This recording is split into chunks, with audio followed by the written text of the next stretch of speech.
पुण्यामध्ये आज संध्याकाळी राहुल गांधी यांची तोफ धडाडणार बहुचर्चित छात्रों की गूंज या कार्यक्रमाकडे देशाचं लक्ष। विद्यार्थ्यांच्या समस्या जेनझी आंदोलनावरून केंद्र आणि राज्य सरकारवरती करणार हल्लाबोल। भाजपच्या नव्या कार्यकारिणीला पंतप्रधान मार्गदर्शन करण्याची शक्यता। आज संध्याकाळी 7 वाजता पंतप्रधान मोदींचं मार्गदर्शन। राहुल गांधी आणि मोदींच्या कार्यक्रमाची एकच वेळ। राहुल गांधींच्या छात्रों की गूंज या कार्यक्रमावरून आरोप प्रत्यारोपांच्या फैरी। 3000 लोकांना प्रत्येकी 35,000 रुपये वाटल्याचा भाजपचा आरोप। तर भाजप फेक नरेटिव्ह पसरवण्यामध्ये पटाईत असल्याचा काँग्रेसचा पलटवार। छात्रों की गूंज या कार्यक्रमाआधीचा पुण्यातला राडा म्हणजे काँग्रेसचं इव्हेंट मॅनेजमेंट। मुख्यमंत्र्यांचा हल्लाबोल।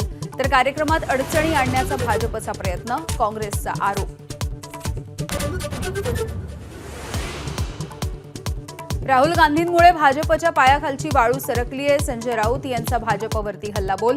सप्टेंबर नंतर सरकारच्या पडझडीला सुरुवात होईल, राऊतांचा दावा। पुण्यामधील राड्यावरून अभाविपचा समाचार।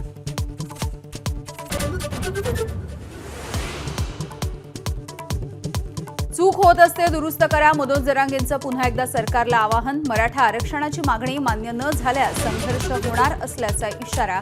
अब्दुल सत्तारांनी अंतरवाली सराटीमध्ये जाऊन घेतली जरांगेंची भेट। सिम कार्ड घेताना आता बायोमेट्रिक व्हेरिफिकेशन आवश्यक। केंद्र सरकारचा मोठा निर्णय। आधार पॅन कार्ड दाखवून सिम कार्ड मिळणार नाही। सिम कार्ड बंद करताना देखील व्हेरिफिकेशन बंधनकारक।